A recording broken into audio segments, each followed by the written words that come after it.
Sejam todos bem-vindos à Masterclass para Interpretar Literatura.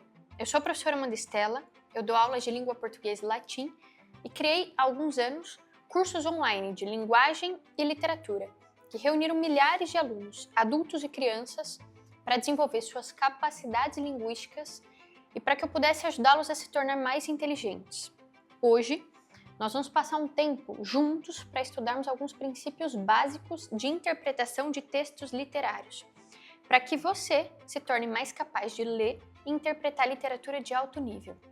Mas eu aviso desde já, o objetivo dessa aula não é torná-lo capaz de ler e interpretar em alto nível de maneira profunda qualquer texto literário. Isso seria impossível em uma única aula, porque não existe fórmula mágica. O que eu pretendo fazer aqui é dar a você alguns princípios básicos e instruções práticas, para que na hora de interpretar, você possa se guiar e que você possa guiar seus filhos e alunos da melhor maneira possível e possa também melhorar seu nível de interpretação de textos. Agora, eu gostaria de fazer uma breve introdução para responder a seguinte pergunta: por que uma pessoa comum, que não atua na área de letras ou na área de educação, deveria ler literatura? Por que as crianças deveriam ler literatura? Por que os nossos alunos deveriam se dedicar a esse tipo de estudo? Para responder a isso, eu vou te apresentar um trecho do conto A Aposta, do famoso escritor russo Chekhov, que narra a aposta entre um banqueiro e um jovem estudante de direito. Em uma festa, os dois discutiam um problema moral. Qual seria a pena mais cruel para o ser humano? A morte ou a prisão perpétua? Quando o jovem de então 25 anos afirmou que preferia a prisão à execução, o banqueiro cético lançou um desafio. Eu aposto 2 milhões que você não suportaria nem 5 anos de encarceramento. Sem hesitar, o jovem, confiante nas suas próprias convicções, respondeu: eu aceito a aposta e fico não só 5 anos, mas 15 anos preso. Assim, o jovem foi confinado em um quarto que ficava no jardim do banqueiro, sob uma vigilância constante.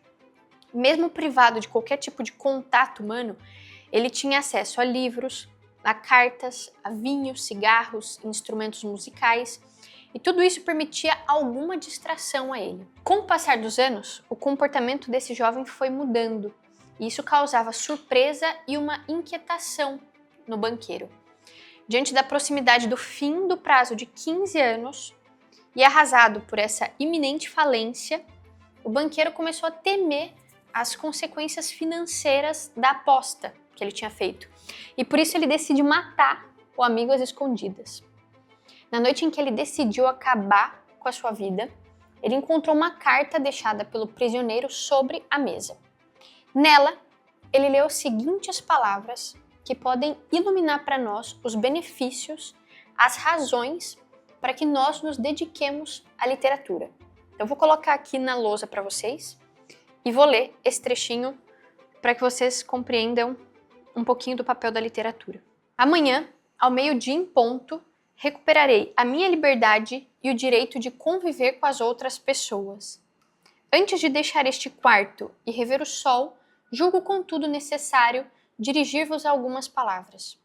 Com a minha consciência limpa e perante Deus que me vê, afirmo meu desprezo pela liberdade, a vida, a saúde e tudo quanto nos vossos livros se chama bens do mundo. Durante 15 anos, estudei atentamente a vida terrena. Verdade é que eu não via nem a terra nem os homens, mas através dos vossos livros bebia aromático vinho, entoava cânticos, perseguia nas florestas veados e javalis, amava mulheres. E beldades vaporosas como nuvens, criadas pela magia do gênio dos vossos poetas, visitavam-me de noite e murmuravam-me contos maravilhosos que me embriagaram os sentidos. Nos vossos livros, eu escalava os cumes do Elbrus e do Monte Branco, donde avistava de manhã o sol a nascer e à tarde a inundar o céu, o oceano e as cristas das montanhas com seu ouro carmesim. Via dali, por cima de mim, brilharem os relâmpagos rasgando as nuvens. Contemplava florestas verdes, campos, rios, lagos, cidades. Ouvia o cântico das sereias e o toque das flautas pastoris. e senti as asas de belos anjos que voavam na minha direção para me falarem de Deus.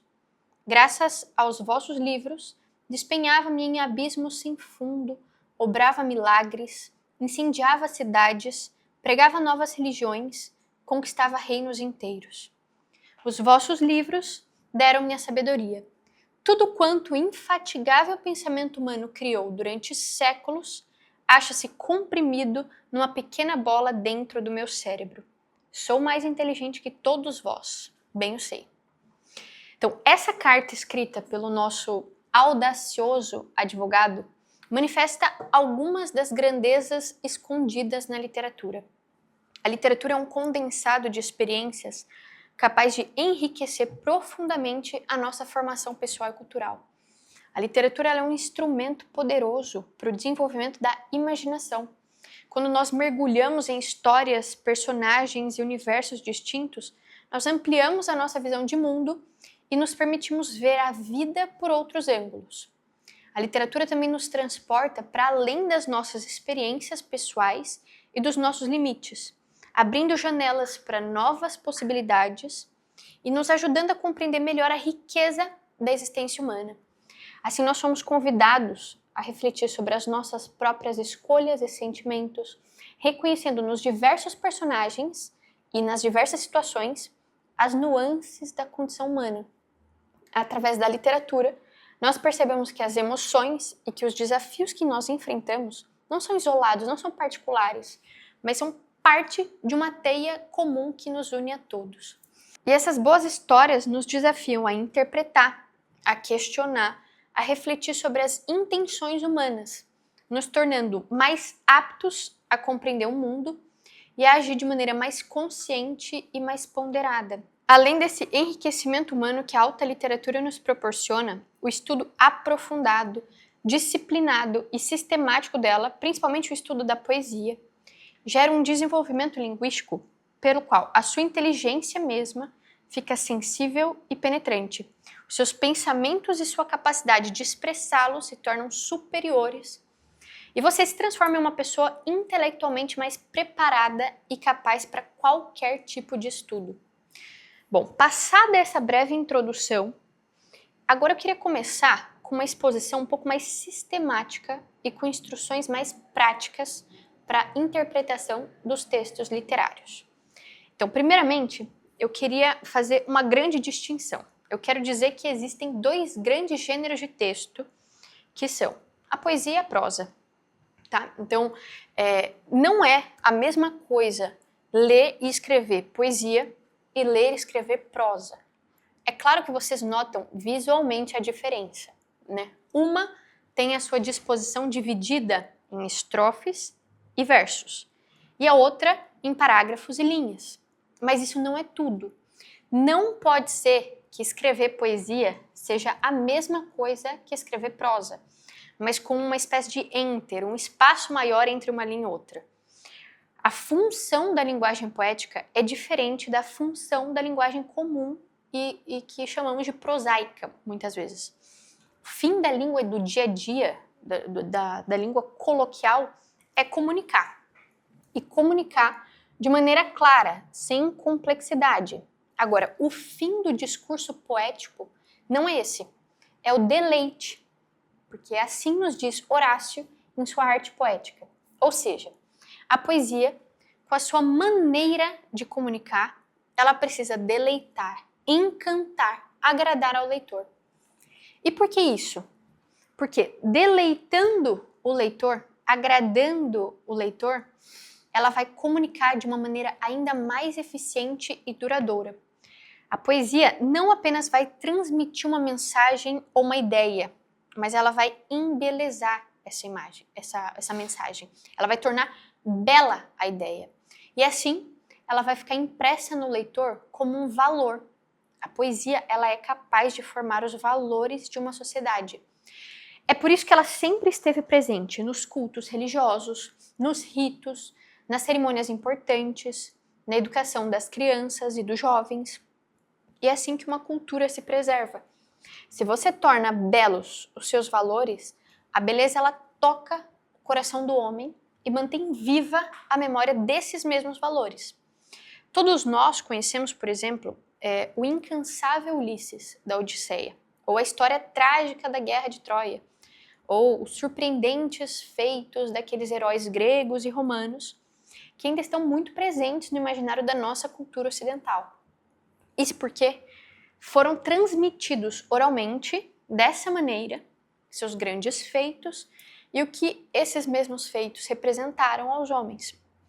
Mas agora vem uma pergunta, tudo bem, a função da poesia é deleitar, mas como ela pode causar esse efeito no ouvinte ou no leitor?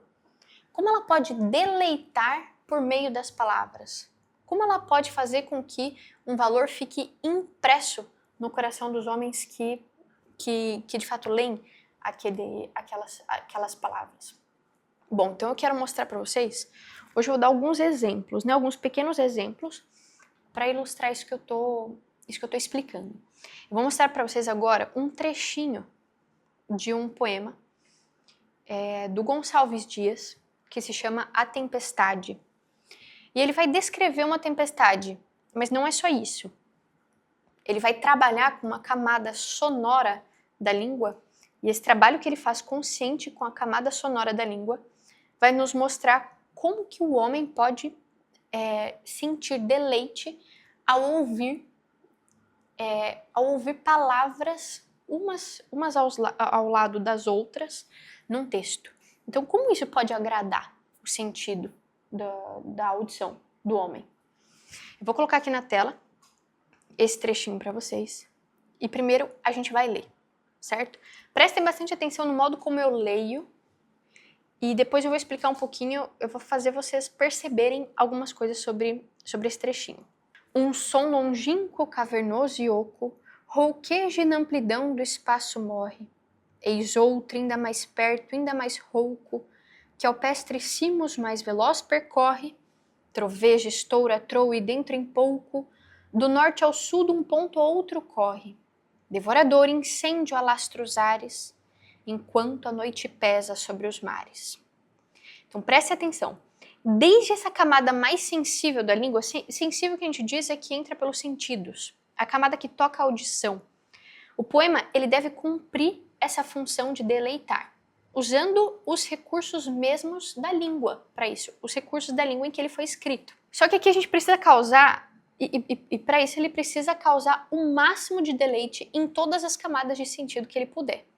Então aqui nesse exemplo, sonoramente, nós temos o seguinte, nós temos um fundo fixo que se repete enquanto as palavras do verso variam. Então vejam só, um som longínquo, cavernoso e oco, rouqueja na amplidão do espaço morre. Se vocês agirem como metrônomos, agora vocês vão perceber que há um certo ritmo que se repete em todos esses versos. Um som longínquo, cavernoso e oco, rouqueja na amplidão do espaço morre. Eis outro, ainda mais perto, ainda mais rouco, que ao pestre cimos mais veloz percorre, troveja, estoura, troa. É como se assim, todos os versos tivessem mais ou menos a mesma duração. Você não lê um verso mais rapidamente do que outro. Parece que todos têm uma mesma duração e apesar das mudanças das palavras, você tem uma coisa fixa que se repete. E aí, além desse fundo fixo, você também tem um ritmo regular. Você tem rimas que fazem com que alguns sons ressoem na nossa memória, né? Um som longínquo, cavernoso e ouco, rouqueja na amplidão do espaço morre. Eis outro, ainda mais perto, ainda mais rouco, e depois percorre, pouco, corre, ares e mares. Então vocês percebem, se nós pudéssemos separar aqui em uma estrutura de rimas, separaríamos o primeiro, o terceiro e o quinto, rimando, segundo, quarto e sexto, e os dois últimos entre si, uma espécie de AB, AB, AB, CC. Isso agrada o ouvido. Essa repetição, até muitas vezes em alguns poemas parece encantatória, assim, hipnótica, ela faz com que o ouvido humano se agrade. Então, mesmo na camada sonora, o poeta ele trabalha com consciência para que a poesia cumpra seu papel. Então você vê também algumas figuras de som que podem causar alguns efeitos para a interpretação do poema. A gente não está falando sobre um som de trovão, um som rouco. E aí você vê uma repetição de vogais aqui como O, a vogal O, a vogal fechada. Um som longínquo, cavernoso e oco, rouqueja na amplidão do espaço morre. Você está lendo sempre com a boca mais fechada. Você está falando de uma coisa rouca, você não está falando de uma coisa alegre, em que você pronuncia com até dando um sorriso, né? Eis outro ainda mais perto, ainda mais rouco, ou outro também. Você tem ouco, aí daqui a pouco rouqueja, outro, rouco, que é o pestricimos, mais veloz percorre, aí troveja, estoura, trou e dentro em pouco. Vejam só essas repetições aqui. Troveja, estoura, trou e dentro em pouco. Você tem essa repetição do TR, aí depois em estoura também tem um T e um R, a troa e dentro em pouco, então com os recursos da língua, sem que você precise, claro, ligar uma caixa de som, uma coisa do tipo, com os recursos da própria língua, você consegue ouvir esse som do trovão. É claro, você precisa ter uma percepção para isso. Se você está acostumado a passar os olhos pelos textos, como que buscando só a sua mensagem principal, a ideia principal, o que é que ele está me dizendo aqui, você não vai perceber. Mas se você tem algum grau de formação literária ou algum grau de sensibilidade fonética, você consegue perceber a genialidade do autor no nível mais superficial da língua, que é a camada sonora. E tudo isso é levado em conta e conscientemente usado pelo poeta. Para quê? Para que a sua obra possa cumprir o seu papel. Para a prosa, para a leitura em prosa, isso já não é essencial. Ainda que existam algumas construções poéticas em certos parágrafos de algumas obras, alguns parágrafos mais poéticos, o próprio gênero prosaico não exige isso, porque a prosa cumpre seu papel contando uma história, enriquecendo a imaginação do leitor com a presença de imagens desenvolvidas. Então, por exemplo, numa frase simples eu posso simplesmente dizer: anoiteceu, entardeceu, o sol se pôs, e eu já comunico uma mensagem. Agora, a prosa, ela faz uma espécie de raio-x de um evento inteiro, e ela esmiuça o que está acontecendo na realidade. Então, geralmente na prosa nós não precisamos descondensar um símbolo, como em poesia. Vejam aqui esse trechinho de O Guarani, de José de Alencar. Então você pode comunicar que entardeceu, que anoiteceu, ou você pode ler isso aqui em prosa.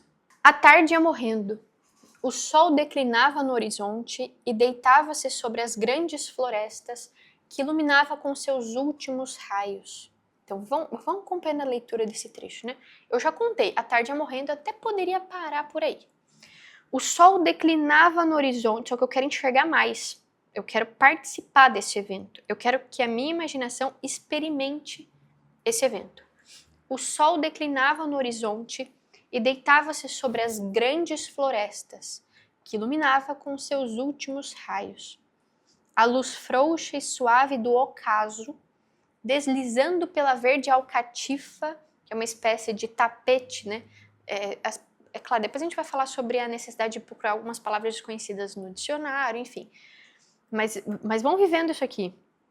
A luz frouxa e suave do ocaso, desse morrer do sol, deslizando pela verde alcativa. Deslizando é uma palavra importante, uma palavra que suaviza esse momento. Alcatifa é um tapete, né? Então a verde alcatifa, na verdade, é o gramado, o verde do campo.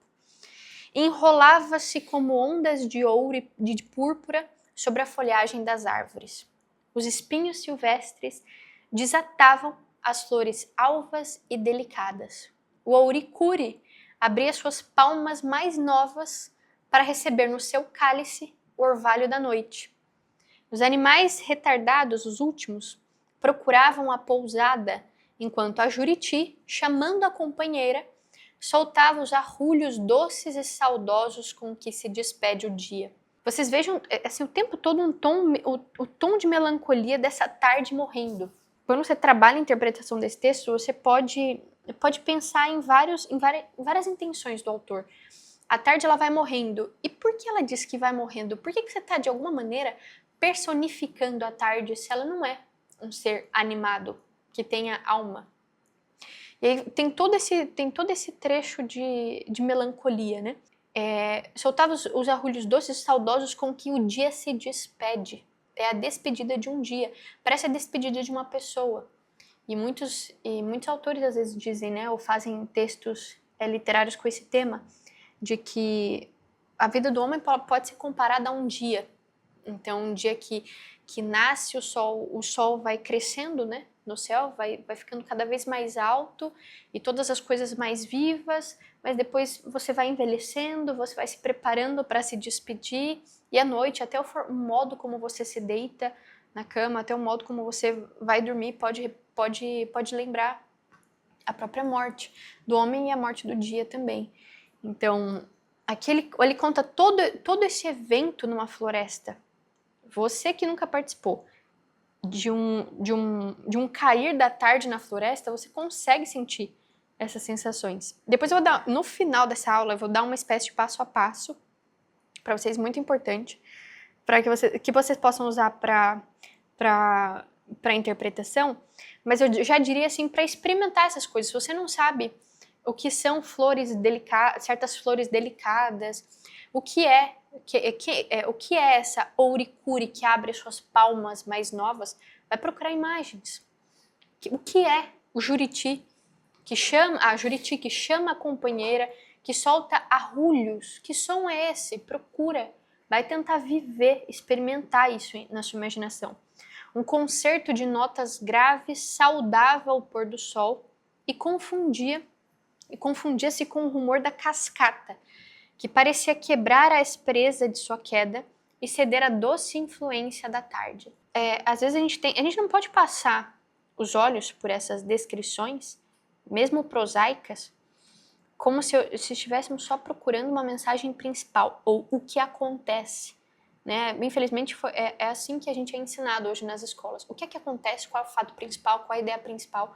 A gente deixa de imaginar, a gente deixa de se enriquecer com essas histórias. E a prosa é que cumpre seu papel, porque ela coloca algumas figuras, algumas palavras que criam todo esse ambiente melancólico da despedida do sol, da despedida da tarde, da despedida do dia, aí você prefere, se você quiser ouvir, né, um concerto de notas graves saudava o pôr do sol e confundia-se com o rumor da cascata, que parecia quebrar a aspereza de sua queda. Então, de fato, o que ele quer dizer? A aspereza da queda de uma cascata. E que doce influência da tarde é essa? Ele vai continuar dizendo que esse concerto de notas graves é uma Ave Maria que é repetida na hora do Ângelus. Enfim, é muito interessante. Depois eu posso até deixar aqui a continuação desse trecho de O Guarani. Mas, assim, vejam que bela descrição do entardecer que nos faz experimentar um pouco do ambiente da narrativa. Mas isso de uma maneira desenvolvida, de uma maneira fluida. Não tem quase a necessidade de investigação da parte do leitor. É a experiência que importa em seus detalhes mais ricos. Aqui nós já encontramos outra diferença entre poesia e prosa: o tipo de linguagem usada para comunicar. A linguagem poética, não só na camada sonora, mas também na camada de significação das palavras, também deleita. E ela faz isso por meio de figuras condensadas, compactadas. Nisso, o leitor precisa exercitar a sua capacidade investigativa ou interpretativa para conseguir reconhecer essas figuras e como que descompactá-las, abri-las. Vejam o seguinte exemplo. Eu vou pegar uma estrofe de Luís de Camões e vou mostrar para vocês como essas figuras elas podem ser condensadas na poesia e o que elas exigem da investigação do leitor.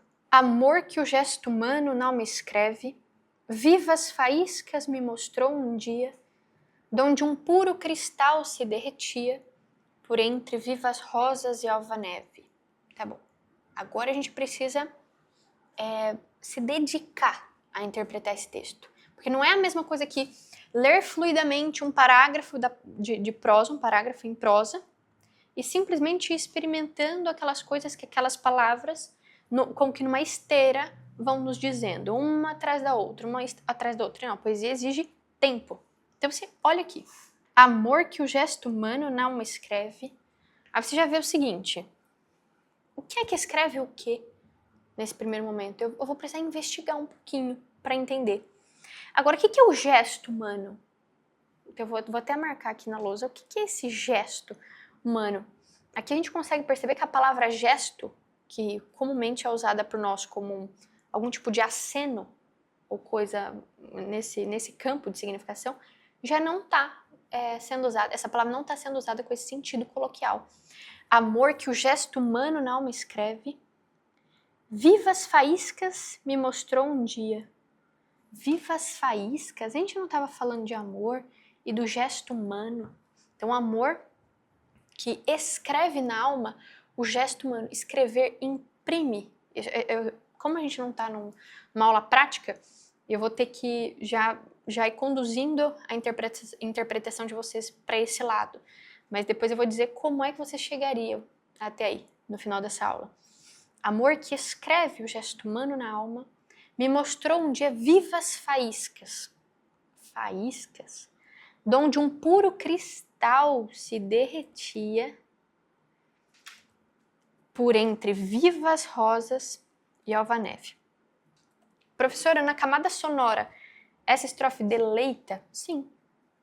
Amor que o gesto humano não me escreve, vivas faíscas me mostrou um dia, donde um puro cristal se derretia por entre vivas rosas e alva-neve. A gente percebe esse fundo fixo e apesar da mudança das palavras, né? A gente percebe que há uma espécie de partitura aqui, que algumas palavras colocadas em certas posições, justamente porque elas precisam de um pouco mais de atenção para a interpretação. Elas precisam de um pouco mais de ênfase. Amor que o gesto humano na alma escreve, vivas faíscas me mostrou um dia. E aí, claro, tem várias repetições sonoras, né? Então, na alma escreve, vivas faíscas me mostrou um dia, donde um puro cristal se derretia por entre vivas rosas e alva-neve. Então você tem repetições de certos sons, de certas letras aqui, de certos fonemas, enfim, que tem sentido para essa camada sonora e que deleitam. Só que agora a gente vai passar para uma outra espécie de prazer intelectual, que é dessa segunda camada de significação das palavras, né? Então, do que ele está falando? Vocês percebem que não é natural perceber, não é tão simples perceber. O amor que escreve na alma, o gesto humano, pode ser uma ideia de imprimir.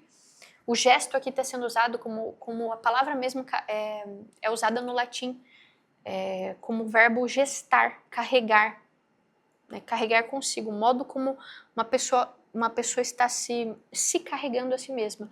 Aqui pode ser até a figura, o semblante, a expressão humana de alguém. Esse amor me mostrou um dia vivas faíscas. Ué, faíscas não tem a ver com contexto mais de fogo? Então agora nós somos transportados para um outro ambiente de pensamento. Esse amor me mostrou um dia vivas faíscas. Do que ele está falando? De alguma coisa que queima, de um início de um queimar de alguma coisa, de onde um puro cristal se derretia por entre vivas rosas e alva-neve.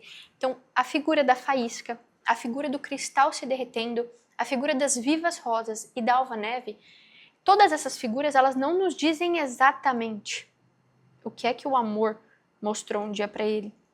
Então, nós precisamos investigar, ou seja, nós precisamos ver o que é que pode se parecer com faísca, de que ele está citando aqui.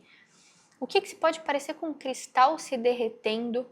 Agora, ele deu a dica, né? O gesto humano. Escreveu na alma um gesto humano. Então, em que pontos, de que maneira o gesto humano, um semblante, uma expressão, uma forma de se portar, isso pode ter relação com vivas faíscas ou com puro cristal se derretendo por entre vivas rosas e alva-neve. Então, quem tem algum tipo de sensibilidade literária já viu outros poetas ou outros autores comparando, por exemplo, as bochechas do rosto de uma mulher rosadas a rosas mesmo, de fato. E alva-neve como a cor do rosto dessas mulheres, né? Em Os Lusíadas você vê muito disso, enfim, em muitos sonetos. Então pode ser que o gesto humano aqui esteja relacionado a isso. Então, no gesto humano, o que pode se parecer com rosas vivas? O que pode se parecer com uma alva neve? O que pode se parecer com um puro cristal se derretendo? Uma espécie de choro? Lágrimas? Um puro cristal se derretendo?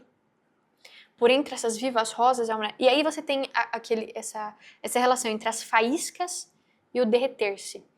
E aí você pode supor alguma coisa da personalidade desta mulher que está chorando nesse momento. Então, por que faíscas? Por que derretendo? Então, de alguma maneira, essa mulher ela é quente para se derreter, para um puro cristal fazer isso, por entre vivas rosas e alva neve. É claro que tem a continuação do soneto, mas é por esse lado que a gente vai. Vocês percebem que tem um símbolo condensado. De repente, nós estávamos lendo amor, e aí gesto humano, e de repente faísca cristal, derretendo rosas e neve. Então agora nós vamos precisar investigar. Então aqui há um sentido literal de interpretação dessa estrofe, o sentido da letra, litera no latim mesmo, letra, que é o sentido usual das palavras. Então você poderia até me dizer o seguinte, professora, o que eu consegui entender da estrofe, literalmente assim, memorizando. Amor escreveu um gesto humano um dia, escreveu um gesto humano na minha alma, imprimiu na minha alma um gesto humano, não me fez esquecer disso, me mostrou um dia vivas faíscas e a partir de onde essas faíscas são um olhar, então a partir de onde um puro cristal estava se derretendo por entre vivas rosas e alva, branca neve. Tudo bem, esse é o sentido literal, mas há um sentido figurado de interpretação. E é por meio dessas figuras usadas pelo poeta, ou seja, por meio dessa evocação consciente e ordenada harmônica de imagens, que o leitor conhece um tipo específico de prazer que se obtém pela própria linguagem, pela própria significação das palavras. Então, essas figuras de linguagem que nos transportam para esses outros sentidos de um texto são indispensáveis para a comunicação e para o próprio conhecimento. Vejam, quando a gente não sabe exatamente o que uma coisa é, ou quando a gente não entende muito bem a sua definição, a gente diz qual é a impressão que essa coisa nos causa. Então, por exemplo, muitas vezes nós aprendemos desse modo. Alguém nos dá o exemplo de alguma coisa, faz para nós algum tipo de associação e nos conduz a um outro ambiente de pensamento. E logo nós conseguimos entender e perceber uma coisa que, pela definição mesma, ou por uma explicação científica, não estava atingindo a nossa inteligência. Então, a capacidade humana de investigação, ela é estimulada quando se depara com esse nível de linguagem poética. O próprio conhecimento começa assim. Então, quem já deu aula para criança sabe muito bem do que eu estou falando. Muitas vezes a gente precisa compactar explicações. Então, a gente olha para a criança e diz, ela não vai entender isso aqui, mas ela precisava. Então, eu compacto algumas explicações, envolvo essas explicações em figuras para que elas entrem mais facilmente na inteligência ainda destreinada dos nossos alunos, uma inteligência ainda incapaz de aprender certas coisas.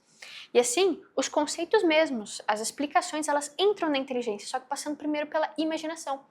Isso faz toda a diferença para o aprendizado. Então, você tem uma aluna pequenininha e a aluna levanta a mão e ela diz, professora, a senhora falou a palavra inveja, mas o que é a inveja?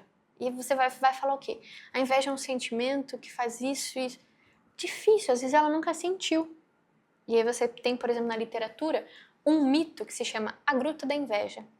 E ele diz que a inveja é uma mulher... ele não fala assim, né? Mas eu vou já resumir para vocês. Ele vai descrevendo a inveja como uma velha carcomida que mora numa gruta, na qual você não tem influência você não tem os raios... ela não sente os raios solares, ela só sente frio, ela está sempre sozinha, e ela vai descrevendo toda a gruta e depois vai chegando perto dela e como ela se enfraquece, como ela fica triste ela sente pesar com a felicidade alheia, como ela só ri quando alguma outra pessoa se dá mal, e sempre que as outras pessoas estão se dando bem, ela chora. Então, tem todo um caráter úmido, assim, na própria gruta, as nuvens sempre densas. É um lugar não muito próprio para habitação, enfim, então você descreve e ela entende o que é aquilo, a inveja. Não por uma explicação científica, racional, não, ela simplesmente você transforma aquilo numa pílula, numa goma de mascar assim com um sabor adequado à criança e dá para ela. E ela entendeu o que é inveja, só que por um outro caminho. É por isso que a formação literária ela é indispensável para o professor. Sem ela, o professor ele fica limitado nas suas explicações. E do mesmo modo, para quem quer se expressar e se comunicar bem. Sem o contato com a linguagem nesse nível, a pessoa ela fica limitada nas suas expressões. Parece que só conhece um único caminho para dizer e entender as coisas. Daí alguém diz, você me explica melhor? Explica de outro modo, fala de outro jeito. Eu não sei bem se eu entendi o que você está querendo dizer. Não tem como me explicar de outra maneira? E a pessoa ela simplesmente não tem recursos, ela não tem meios para isso. Porque ela não recebeu esse tipo de educação que só a literatura, a alta literatura pode proporcionar. Então ela não fica só limitada também na capacidade de se expressar, mas de entender as coisas. Quem não consegue descompactar uma ideia envolta em uma simples figura de linguagem, vai conseguir acessar e compreender conceitos mais abstratos, filosóficos? Não, com certeza não. Se você não faz o mais simples, você não vai ser capaz de alcançar o mais alto, o mais difícil. É por isso que toda educação intelectual começa da formação literária. É o caminho mais eficaz para tornar uma pessoa capaz de aprender qualquer outra coisa. Eu vou rapidamente, assim, de maneira bem breve, explicar agora, apresentar para vocês umas poucas figuras de linguagem mais comuns, porque eu queria que vocês se lembrassem. Talvez vocês tenham estudado isso aqui no ensino médio, enfim, de uma outra maneira. Mas é claro que a melhor forma de reconhecer essas figuras é na interpretação de um texto, e não de uma maneira isolada, em forma de lista, de tópicos na lousa, para que os seus alunos memorizem aqueles nomes e para que eles resolvam algumas questões nas provas. Não, isso não funciona. Isso não ensina, não dá essa sensibilidade literária. O melhor é que os alunos percebam a presença de um novo tipo de linguagem usada no texto. E investigando essa linguagem, eles consigam reconhecer também em outros textos literários lidos, estudados. Então, por exemplo, vou dar alguns exemplos aqui sem dizer o nome para vocês. Amor é fogo. Eu coloquei alguns trechinhos, né? Alguns versinhos aqui para vocês. Amor é fogo que arde sem se ver. Esse poema vocês conhecem de Luís de Camões. Amor é fogo que arde sem se ver. É ferida que dói e não se sente. Alguém poderia dizer, literalmente, professor, eu entendi esse trechinho. Ele diz que o amor é fogo que arde e a gente não vê ardendo. É ferida que dói e a gente não sente doer. Ok, esse é o sentido da letra. Agora, por que ele diz amor é fogo? Você pode pensar o seguinte, amor é de fato um fogo? Amor é de fato uma ferida que dói? Aí você diz, não. Então quer dizer que eu estou sendo agora transportado para um outro sentido dessas palavras. Eu tenho uma associação imediata de amor e fogo, e agora eu sou convidado a perceber quais são as propriedades do fogo que se parecem com as qualidades do amor. E por que ele está dizendo isso? E depois, quais são as propriedades do amor, ou as qualidades do amor, que podem se comparar às de uma ferida? Por que ele está aproximando essas duas coisas? E não só aproximando como amor é como um fogo. Ele está dizendo que amor é fogo. E existe essa linguagem. Então, se você passa os olhos, literalmente, você só repete aquilo que o autor está querendo dizer. Agora, ele quer que você entenda mais sobre o que de fato é o amor, e que você entenda mais sobre o que de fato é o fogo, é a ferida, em que essas duas coisas podem ser associadas imediatamente. A gente chama essa espécie de transporte de sentido de uma palavra para outra de metáfora. E nós podemos encontrar textos, imagens totalmente construídas por uma metáfora. Você começa identificando, por exemplo, que a inveja mora numa gruta assim. Então, você já transportou o sentido da inveja para uma outra coisa. Então, o que tem na inveja que tem nesta outra coisa? Por que eu posso associar essas duas coisas de maneira tão imediata? Então, você é convidado pela poesia a entender mais profundamente sobre esses dois nomes que trocaram de sentido, um pelo outro, entende? Aqui tem uma outra figura nessa letra B. Olha só, esse aqui é um trechinho de Os Lusíadas. Na verdade, tem um momento em que tem uma pessoa que está... O contexto... É claro que isso seria muito melhor num contexto. E explicando também o que o nome metáfora significa, o que os outros nomes significam, porque na própria composição desse nome, do grego, do latim, enfim, você entende essa ideia de transporte de sentido, por exemplo, da metáfora. Aqui também tem uma coisa muito interessante. O contexto é que tem um homem que está maldizendo uma viagem. E ele diz o seguinte: ó maldito primeiro... Agora, pode ser o homem ou pode ser também um gigante, o contexto, mas tem um ser que está maldizendo essa viagem marítima, né? Essa viagem pelo mar, por um navio. Ele diz: ó maldito primeiro que no mundo nas ondas velas pôs em seculenho. Aí a pessoa vai lá, interpretação literal, que é essencial sim, inicialmente para que a gente entenda o que o verso está querendo dizer, para que ele não fique tão difícil muitas vezes. Então a pessoa pode dizer: ó maldito primeiro o homem que no mundo fez o quê? Pôs as velas nas ondas em seculenho. Ou pôs as velas em seculenho nas ondas. Aí você pode pensar: por que ele está dizendo desse modo? Porque ele não diz só o seguinte: ó maldito primeiro que no mundo deu início à primeira navegação. Ou maldito primeiro que no mundo criou um navio e foi explorar os territórios. Ele diz: o primeiro que no mundo nas ondas velas pôs em seculenho. Notem essa capacidade de redução aqui. O lenho, na verdade, é uma coisa. O lenho é uma coisa que nós usamos para construir uma nau, um navio. E ele reduz a própria nau ao lenho por algum motivo. Ele está reduzindo muita coisa aqui. Pôs em seculenho velas e pôs esse lenho e as velas nas ondas. Então ele não fala nem que é navio, nem a criação de uma nau. É pôr velas em seculenho. E tem um sentido para ele dizer isso. Mas aqui a gente já vê o emprego, o uso de um nome pelo outro. Ou de uma parte de um todo, da matéria. Ele usa a matéria pela qual nós formamos a nau, em vez de usar o nome mesmo da nau, o nome mesmo do navio. Esse emprego de um nome para o outro a gente chama de metonímia. Mesmo transporte, só que de nomes, enquanto que o outro é um transporte de sentido. Né? Por isso que metáfora, metonímia parecem vir desse mesmo radical, dessa mesma raiz. Mais um exemplo. Então, assim que eu apresentaria essas coisas para os meus alunos, enquanto eu estou lendo os textos com eles, essas coisas, e eles são chamados a investigar esses versos, aí sim eu diria: olha, essa figura é recorrente. Nós já vimos em outros autores. Ela até tem um nome. E aí, quando ela aparece novamente em outros textos literários, eles vão percebendo que eles estão participando de uma espécie de diálogo universal dos grandes poetas. E eles estão tendo contato com essas intenções figurativas da própria mente desses poetas. Eles vão reconhecendo isso no contexto literário. E não com um exemplo, nome na lousa. Um exemplo, nome na lousa. Agora, o que acontece aqui nessa tirinha? Qual a figura de linguagem que você encontra? E não tem motivo para você aprender uma coisa dessa. Aqui é um trechinho de um mito que fala da criação do mundo e está dizendo que num determinado ponto pugnavam, brigavam.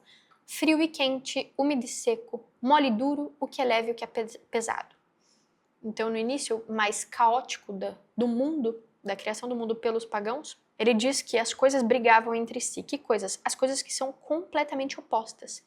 Frio e quente, úmido e seco, mole e duro, o que é leve e o que é pesado. Então, quando a gente aproxima essas realidades completamente opostas, então uma palavra oposta a outra, a gente já consegue perceber um certo absurdo, né? A gente sente esse absurdo caótico da criação do mundo. Então, frio e quente, úmido e seco, mole e duro. Como isso? Parece que a nossa imaginação não alcança. E é esse efeito mesmo que o poeta quer causar. Como que frio e quente juntos? Como úmido e seco juntos? Como uma coisa mole e uma coisa dura juntas? O que é leve e o que é pesado? Eu não sei se eu consigo tocar essa realidade. Parece que essa realidade de palavras tão opostas é muito difícil de alcançar. Bom, isso aqui tem um nome, isso aqui é uma figura, isso acontece muitas vezes. A gente chama essa figura de linguagem de antítese, né? Dessa espécie de oposição de palavras assim, que estão imediatas, uma muito próxima da outra. E a gente sente esse caos de uma coisa, essa confusão, essa desordem. Aqui, coisas que são até impossíveis de se imaginar. Esse é o caso da letra C. Letra D. A letra D é interessante. Aqui é uma batalha em Os Lusíadas, em que ele tá narrando o que está acontecendo com os homens. O que a Camões diz ali, diz o seguinte: algum dali tomou o perpétuo sono e fez da vida ao fim breve intervalo. Algum homem dali tomou o perpétuo sono e fez da vida ao fim breve intervalo. O que ele quer dizer com isso? O que ele quer dizer? Que na batalha alguém tomou o perpétuo sono? Quer dizer, alguém dormiu no meio da batalha?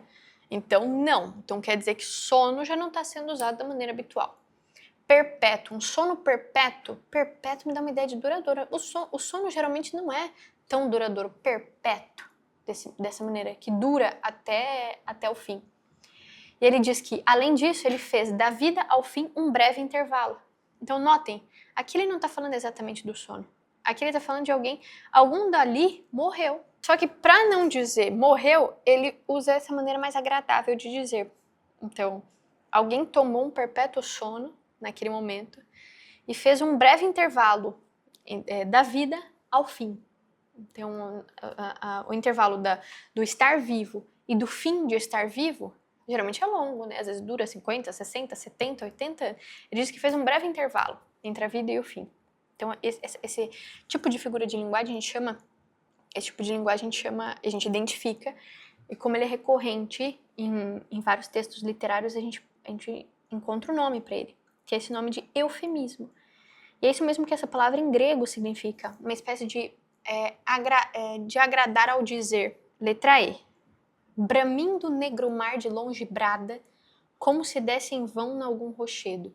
Então aqui, letra D, vocês sabem, vocês acabaram de ver ali no Alva Neve, que eu falei para vocês, enfim. Bramindo negro mar de longe brada. Aqui é uma figura de som, em que certos sons, certas letras se repetem. Bramindo negro mar.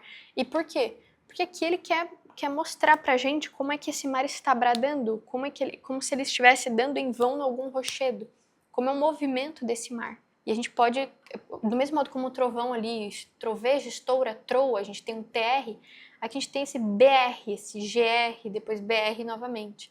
Essa repetição de letras, a gente pode chamar de aliteração. E para terminar, isso aqui é uma maneira muito breve, só para mostrar para vocês como essas figuras existem. Poderia dar uma aula inteira só sobre figuras de linguagem, mas até que vocês iam ficar com essas figuras na cabeça, os nomes na memória, mas pode ser que vocês ainda não se tornassem, a partir de uma aula, vocês não se tornassem capazes de identificar essas figuras nos textos literários. E o mais importante é a capacidade de identificação dessas figuras, mais do que aprender os nomes delas. E para terminar, nós temos. Aqui houve a morte de uma pessoa muito importante, em Os Lusíadas também. E nesse trechinho de uma estrofe a gente tem: os altos promontórios o choraram, e dos rios as águas saudosas, os semeados campos alagaram, com lágrimas correndo piedosas. Ou seja, um promontório, um monte. Ele pode chorar? Não, mas até um monte chora. Qual um pouco, assim, a gente tem até duas figuras aqui. Primeiro, nós temos a atribuição de um ato humano, do choro, de um coração humano. Nós temos a atribuição de um coração humano a um promontório, e a uma coisa inanimada, né? A mesma coisa. As águas saudosas, as águas podem sentir saudade, melancolia, tristeza pela partida de alguém, e as águas saudosas dos rios alagaram os semeados campos com lágrimas. As águas podem chorar? Não, mas tem uma aproximação entre a gota d'água e a lágrima. E aqui fica até absurdo, além dessa personificação, que é essa figura de linguagem dos montes e das águas, tornando a coisa toda uma pessoa, é como se fosse um retrato, tem pessoas chorando, mas até o fundo, até a natureza chora pela morte desse homem, a gente também tem aquele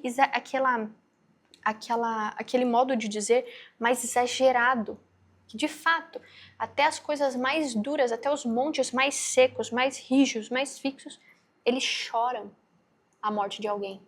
Isso também a gente pode considerar uma hipérbole, é outra figura de linguagem.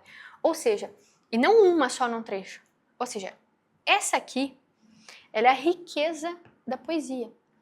Você vê que a linguagem poética, ela tem uma estrutura melódica rica, que é uma espécie de partitura para quem deseja ler bem, para quem deseja aprender a ler de maneira elegante e dominar a voz. Um tipo de linguagem que deleita, que exercita a imaginação, que exercita a inteligência. A poesia também tem a capacidade de imprimir um valor no coração de quem lê. Ela pode desenvolver as capacidades linguísticas e de expressão mais altas dos homens. E ela também prepara para qualquer tipo de estudo superior. É por isso que quando alguém me pergunta por onde começar a aprender a ler bem qualquer coisa, eu sempre respondo pelo estudo de poesia. Geralmente a gente diz que quem aprende a tocar violão sabe tocar guitarra. Ou que quem aprende a dirigir um carro manual sabe dirigir um carro automático, mas que o contrário muitas vezes não é verdadeiro. Então, assim também eu falo da importância de começar a formação literária pelo estudo da poesia.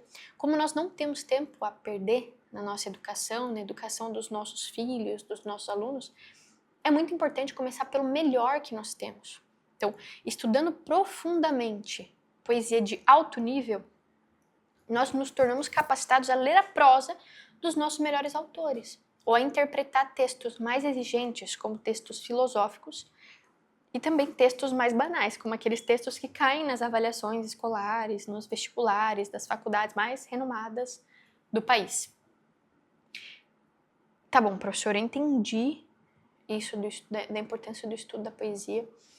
Eu quero começar a estudar poesia, não porque eu vou ser um poeta, ou porque eu vou ser um estudioso da língua, nada disso.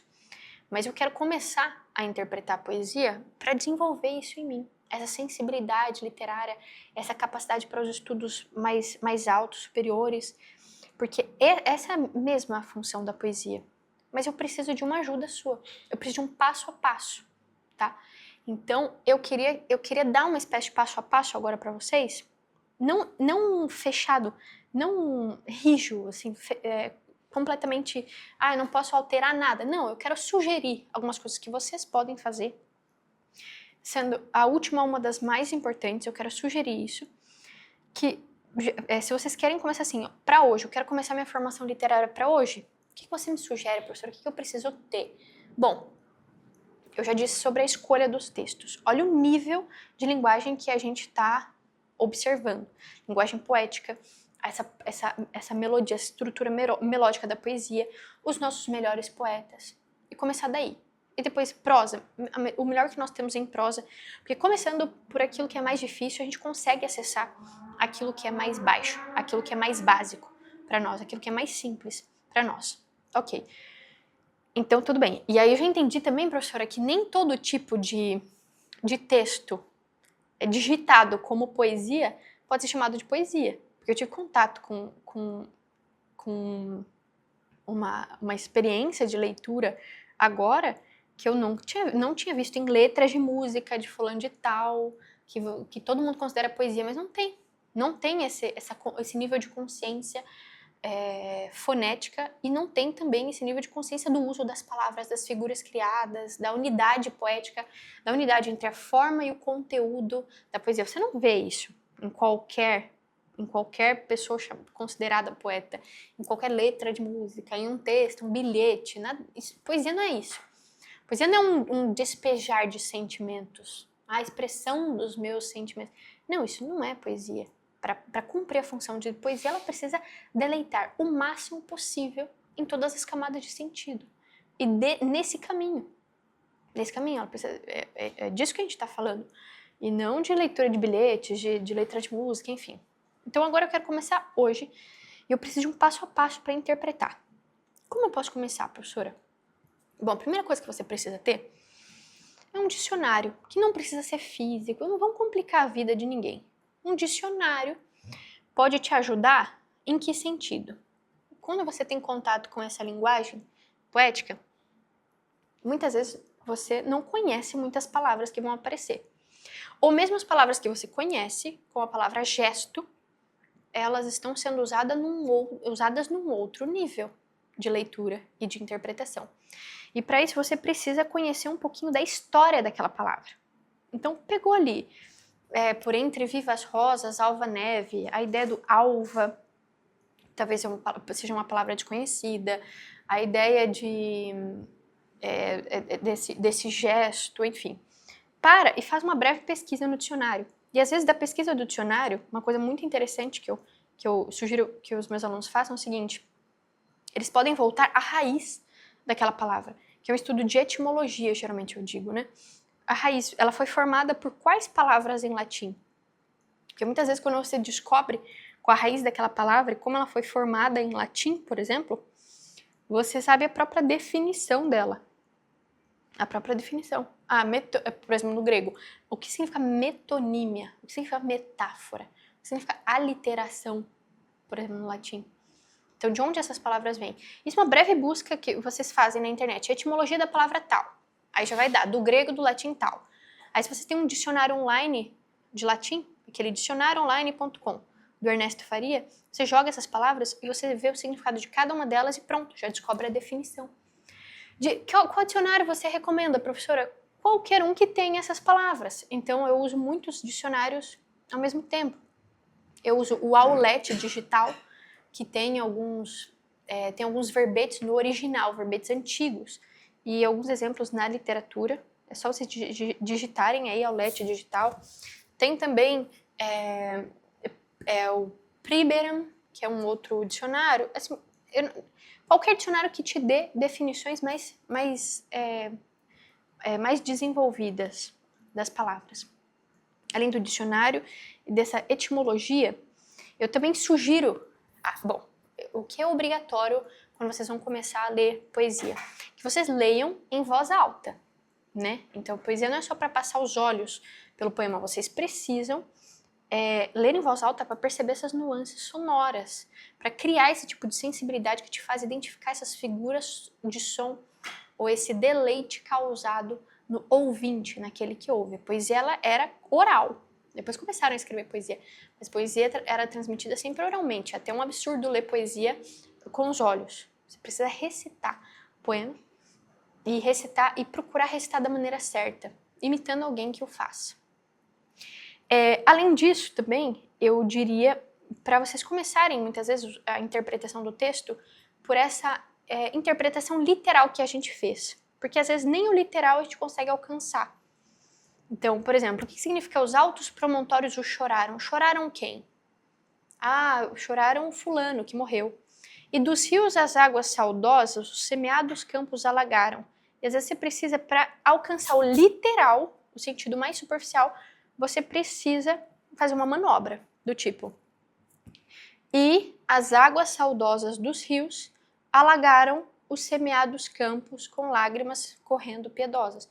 Às vezes você precisa fazer essa manobra e reordenar alguns termos para acessar o sentido mais literal. Então eu sugiro que vocês comecem por esse sentido literal, para depois fazer as perguntas sobre as significações das palavras e as significações mais figuradas delas, né? Interpretação dentro de um contexto.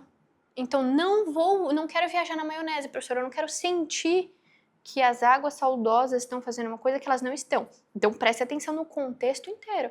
Às vezes, o poeta usa uma palavra que te lembra algum contexto, mas não quer dizer que é o contexto que estava passando na mente dele.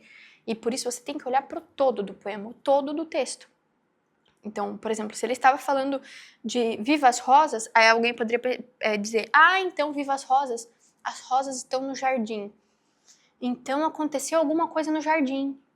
Não, calma. Ele te deu outras pistas. Ele te deu gesto humano, ele te deu rosas, neves, cristal. Mas tudo isso é relacionado ao gesto humano.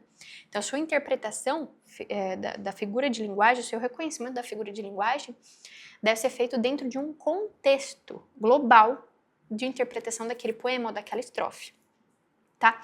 A memorização do poema. Então, muitas vezes nós deixamos passar algumas coisas passarem porque nós simplesmente não damos atenção a algumas palavras.